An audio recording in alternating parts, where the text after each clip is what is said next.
La manera como los mexicanos nos acercamos a la historia está desprovista de pasión.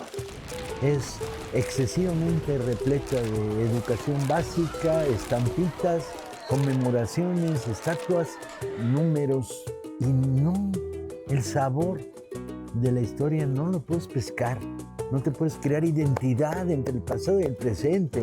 La idea era tomar un área de la historia de México, un poco explorado o mal explorado, y ahí contar historias. Entonces estuvimos dándole vueltas con altavoz cuál sería esta primera tanda de programas sobre pasión por la historia. En lugar de uno aquí y uno aquí, tomar una época. Y decidí que la época que está peor contada en la historia de México es la que ¿qué pasa después de que termina la etapa armada de la Revolución? Y de ahí hasta la llegada de Cárdenas, digamos, ¿no? ¿Qué ocurre? Básicamente lo que estás diciendo es qué pasa en los años 20. Entre luchas sindicales, azonadas militares, revoluciones fallidas, revoluciones de origen cristiano, asesinatos políticos, el cuadro a ser contado a lo largo de 13 semanas es los años 20, las otras revoluciones. En los años 20, revoluciones populares, golpes militares, y les dice a los soldados que están abajo, estoy en huelga, soy Paco Ignacio Taibo. Pasión por la historia, las otras revoluciones.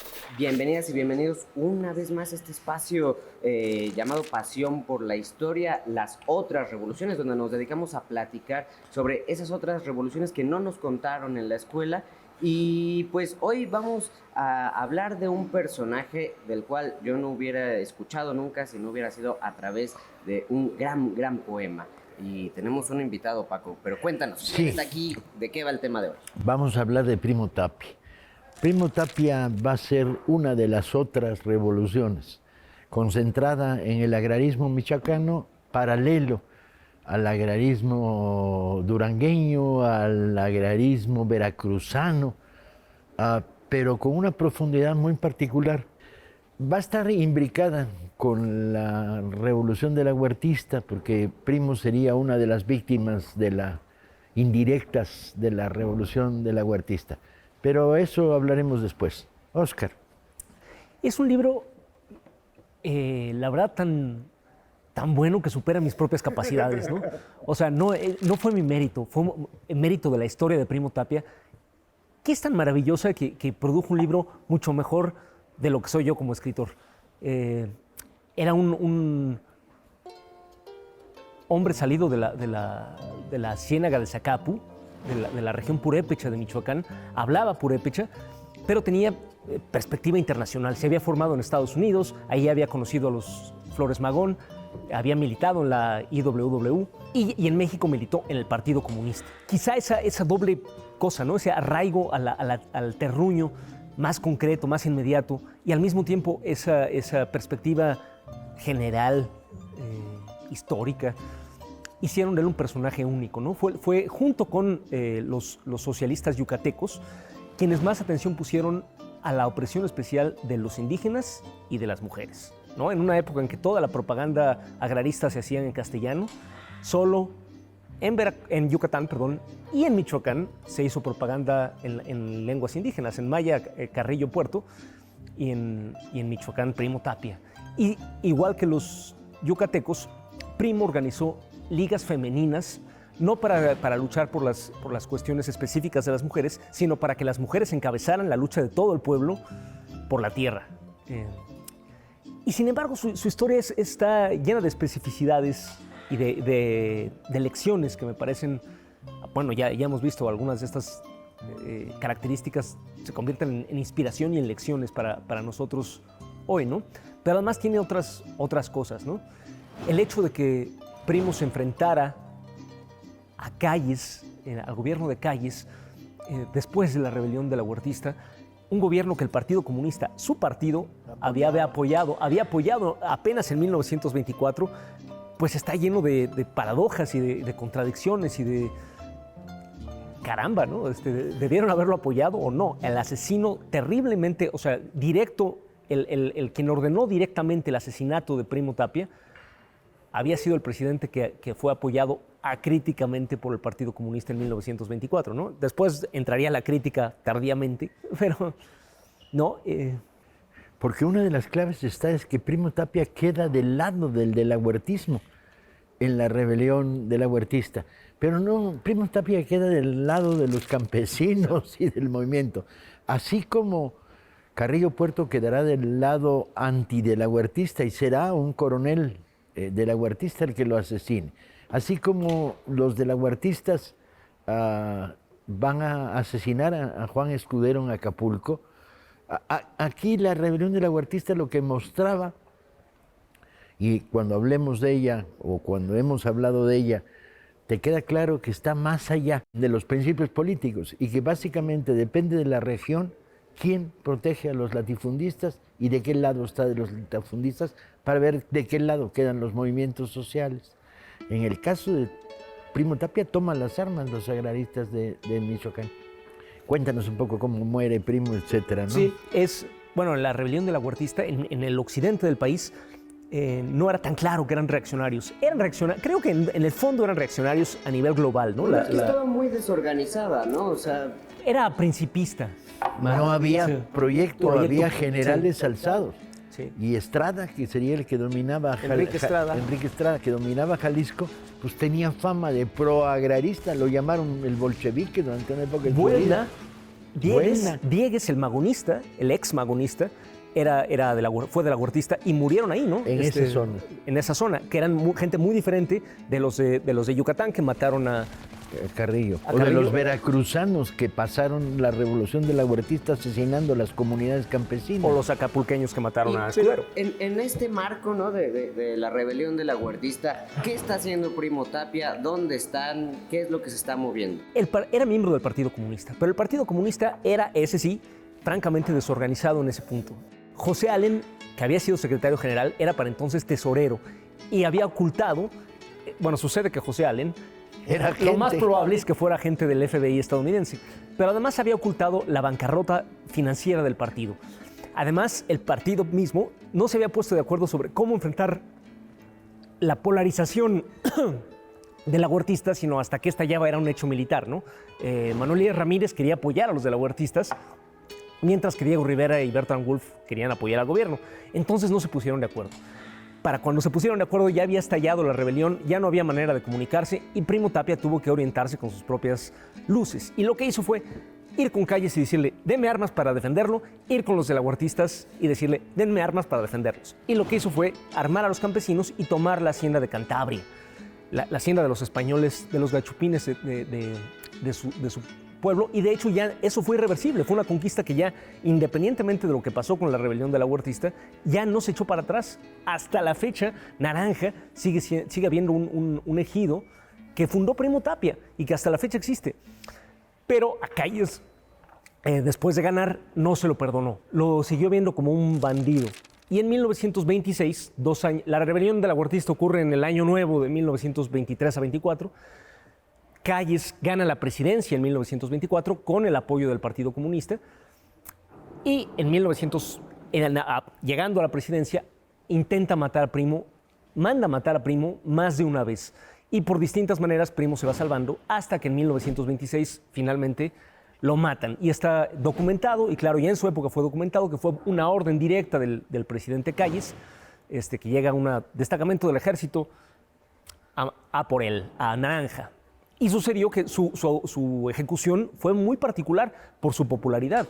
La gente, y especialmente las mujeres de Naranja, se congregaron para impedir que se lo llevaran y parte de la tropa que lo llevaba tuvo que quedarse a contenerlas. Y así lo fueron llevando de pueblo en pueblo, cada vez más sierra adentro, hasta que finalmente ya en los caminos de la sierra, unos pocos soldados lo destrozaron a machetazos, ¿no? No lo fusilaron, sino que lo mataron terriblemente, haciendo palpable la venganza, yo diría que de clase, del gobierno de Calles, que es una venganza más implacable que la venganza personal, que ya es decir, el odio de clase contra este campesino que no conocía su lugar, contra este indio purépecha que se les había salido del Huacal, y se convirtió en un mártir del Partido Comunista. Es sorprendente, A lo largo de estos programas que hemos estado contando la historia de las otras revoluciones, aparecen nombres muy significativos. Aparece Carrillo Puerto, aparece Juan Escudero, aparece Herón Proal, aparece Primo Tapia. Yo les pregunto a los que están siguiendo esta versión, bien sea radiofónica, bien sea televisiva, ¿habían oído hablar de ellos? ¿O la historia de México los eliminó? Desaparecieron de la historia de México. Entonces, bueno, este sería el sentido. Para cerrar este programa sobre Primo Tapia, te voy a pedir que leas el romance que escribiste. Sí, Pi. Y nada más yo añadiría a esa lista de nombres Elvia Carrillo Puerto y la Cuca García. La Cuca García es lo que Elvia Carrillo Puerto es en Yucatán, la Cuca García es en Michoacán. El vínculo entre la lucha de las mujeres, específica de las mujeres, que no se da aislada de la lucha del pueblo por la tierra o por lo que esté luchando, sino y la Cuca García, la maestra, cumplió esa función en Michoacán. Y escribí este romance que fue lo que detonó que Paco me pidiera que escribiera el resto del libro. Naranja es un nombre dulce para un poblado pequeño. Naranja el sol y la tela de las banderas al viento, cuando empieza a desteñirlas un sol naranja y ajeno. Ayer bajé por Naranja, Tiríndaro y Terejero, y llegué hasta Chirimoyo por el rumbo de Cueneo. Bajé hasta la Tierra Negra como baja el aguacero, como bajó Primo Tapia de la Cruz al cementerio. Ayer una gota de agua fue a posarse en mi sombrero y brilló como un diamante para secarse al momento. Y hoy vi otra gota caer con otras gotas del cielo y hacer carcajearse al campo que ayer estaba tan serio. Carcajadas de naranja en los campos de Cueneo que con picor de cilantro rejuvenecen los cerros. Ayer vi a 10 en la celda hecha para un solo preso, con el miedo en cada cual y cada cual con su miedo. Pero hoy, compartiendo el rancho, los vi triunfar de su encierro, cantándose unos a otras tonadas de jornaleros. Ayer pasé por Zacapu y vi a una mujer tejiendo en su telar de cintura hilos azules y negros. Y vi a una mujer quebrarse para cumplir con su adeudo en los surcos del tejido como hilo frágil y tierno. Y después vi a 100 mujeres plantarle cara al invierno, tejiéndose unas a otras como el rebozo más recio. Ayer vi a una pobre abeja en el hocico de un perro. Y hoy vi al perro en un enjambre que se lo tragaba entero. Ayer bajé por Naranja, Tiríndaro y Terejero, donde se murió una abeja y reencarnó en regimiento. Solo el solemne abejorro vuelve a su discurso eterno y halla en la oquedad del guaje sitio de hacerse pendejo. Cuando el primer campesino se enfrentó a su encomendero, hizo desplegar las alas al sopilote del miedo. Y el miedo dejó el jacal y el campo de laboreo, y entró en la comisaría y en las trojes de los dueños. La voz de las bayonetas silenció al primer blasfemo y ahogó su voz con la sangre en la fiesta del acero. Pero si él habló por todos, rodeado de su silencio, todos los que sobreviven hoy hablan por el primero. Si los curas ya compraron latifundios en el cielo, díganle a José Cardel que me espera en el infierno y a Guadalupe Rodríguez, el alacrán durangueño, que habremos de tomar juntos las haciendas del subsuelo. Ayer bajé por Naranja, Tiríndaro y Terejero, y a nadie viene el camino del Chirimoyo a Cueneo. Pero hoy 200 mujeres marchan formando un cortejo y llevan sus 30 igual que niños de pecho. Ya florece el cempasúchil en el panteón de Cueneo, convidando a su banquete generaciones de muertos. Ya tira la enredadera la tapia del cementerio, pero recuerda la tapia que vino Primo primero. Naranja es un nombre dulce para un poblado pequeño. Quien sepa de Primo Tapia captará a qué me refiero. Bien, muy bien. Recuerden, Primo Tapia. Y Ilustrado por Rapé. si pueden conseguirlo, esto, el libro de Friedrich, que son las dos únicas pruebas que tenemos bibliográficas de la existencia de Primo Tapia. Te iba a preguntar eso, porque, o sea, ¿de dónde se saca información de un personaje como Tapia? ¿Dónde hay que rascarle? ¿Quién logró ponerle atención? Tienes el libro de Friedrich, que es importante, es la primera historia que se hace sobre Primo Tapia, un libro que está descatalogado, y el problema es que los accesos a los archivos y las referencias indirectas te dan información abundante. Está colocado en medio de una época en la que hay mucha información. Hay historia local, pero que hay que de alguna manera proyectar y poner en su contexto nacional. ¿no? En Naranja hay mucha historia, en Michoacán hay mucha historia, pero hay que ponerla en su contexto nacional, hay que ver qué significó en el contexto de la rebelión de la Huertista, en el contexto de la política del Partido Comunista, incluso en el contexto internacional, cómo un formado en el anarquismo del IWW se volvió miembro del Partido Comunista, qué significaba eso en 1920, etcétera. Es que es curioso cómo terminan quedando como en las laterales de la historia un montón de personajes, ¿no? Sobre todo de esta época en donde la historia se volvió tan tiesa, tan específica, Porque marcada en una línea del tiempo que te explica la SEP. en la lógica de los historiadores tradicionales, lo que tienes es la silla presidencial y lo único que te interesa es quiénes van variando y mides el tiempo en tiempos presidenciales. Y la historia subterránea, lo que tú llamaste los callejones o las periferias, es la historia social. ¿Cómo la relacionas? Bueno, esto es lo que intentamos con este programa en 16 secciones o algo por el estilo, de darle luz a las otras revoluciones y los años 20. La historia del poder se construye casi sola, ¿no? Porque los periodistas andan siguiendo, los lambiscones y los periodistas andan siguiendo a los presidentes día a día, registran lo que hacen cada minuto. En cambio, la historia de abajo, la historia de los oprimidos, de los explotados, yo creo que tenemos que construirla activamente, conscientemente, apropiárnosla. Existe, nomás hay que sacarla a la luz, trabajarla, ¿no? Exige un trabajo especial, pero hay que hacerlo. ¿Sigue existiendo Primo Tapia en Naranja? Sí, claro. Sí, que sí. Te diste una vuelta por allá, Sí, ¿no? presentamos este libro en Naranja y otros lugares de Michoacán por ejemplo, el secretario general de la sección de Michoacán de la CENTE es de Zacapu. Entonces, su abuela, según me contó él mismo, su abuela fue de la Liga Femenina de Primo Tapia. Es una historia muy bonita, ¿no? Esa continuidad. Una última. ¿Y esas redes de organización femenina se mantuvieron, desaparecieron, continuaron? Desaparecieron, se mantuvieron en términos de propaganda y van a consolidarse con la aparición del voto femenino. Pero Elvia sigue viva y Cuca García y las feministas de la extrema izquierda van a estar actuando toda la época de los años 30. Pero el cardenismo es clave en ese periodo, ¿no? En Michoacán, la Cuca era muy cercana a Cárdenas y aún así se le enfrentó en el tema del voto femenino. Porque Cárdenas decidió, no, dar el voto femenino en esta etapa es dar un voto que desde la iglesia va a irse hacia la derecha. Y era su amiga, la Cuca, ¿no?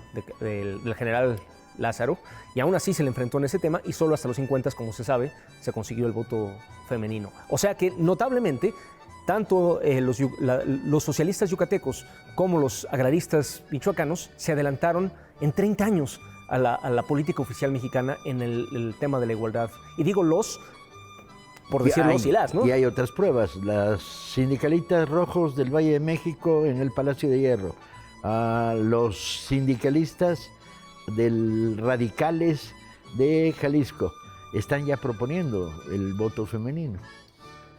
Es bien curioso que, digamos, al menos en el tiempo que yo llevo vivo, la Ciudad de México, digamos, es lo que lleva la bandera del progresismo, por así decirlo, pero mientras más tenemos este tipo de conversaciones, digamos que las ideas progresistas están en el interior de la República. Eso o no sé, cómo lo vean ustedes desde una perspectiva más histórica. No, la centralidad es un fenómeno falso. Bueno, parece que el Ciudad de México está en el centro y no necesariamente. A lo largo de los 20 el centro va a cambiar de eje. El centro va a estar en las rebeliones regionales, casi todas, o con sustento regional. El centro va a estar en los grandes movimientos sociales, Veracruz, Yucatán, Acapulco, etcétera, etcétera. Pero es un centro que lo percibes, no es real. Desde Palacio Calles miraba hacia otro lado. También fue en los 50 cuando la Ciudad de México se volvió el monstruo que es, bueno, ni siquiera pues, pero se empezó a aproximar al monstruo que es ahora, ¿no? O sea, la gran industrialización de México, la gran urbanización de México ocurrió después, en los años 50, creando condiciones totalmente excepcionales en el área conurbada, ¿no? O sea, si contamos por Ciudad de México, Ecatepec, Texcoco, en fin, el área más o menos conurbada a grandes rasgos del centro del país, pues ahí la nueva clase obrera tomó un papel muy relevante, pero no había sido el caso en los años 20, donde la Ciudad de México fue uno de tantos escenarios y no el principal de la lucha progresista del país. Qué interesante. Te lleva a unos debates muy raros esto. Te lleva a decir en qué momento el centro del país está en la Ciudad de México. Pues en una combinación, la combinación del movimiento urbano popular, el auge sindical de los años 70, con el Stern y el vallejismo, etcétera, etcétera, y el movimiento estudiantil del 68. La ciudad progresista nace de esta conjunción en los años 68-70. Pero le gana a Juchitán, por ejemplo, en progresismo, Le gana a dudosamente. Juchitán, sí. Le gana a Guerrero. En no cantidad, sabemos, ¿no? En cantidad. por lo menos. Le gana por... Sí. Por cantidad y porque hay una Concentración de poder inmensa. político y económico, Y- con lo cual toma otra Y dimensiones geográficas, los millones de habitantes. cantidad de personas. Primo Tapia, no lo olviden. Esto fue Pasión por la Historia, las otras revoluciones con Óscar de Pablo, un esfuerzo entre Altavoz Radio y el Fondo de Cultura Económica. Nos vemos la próxima.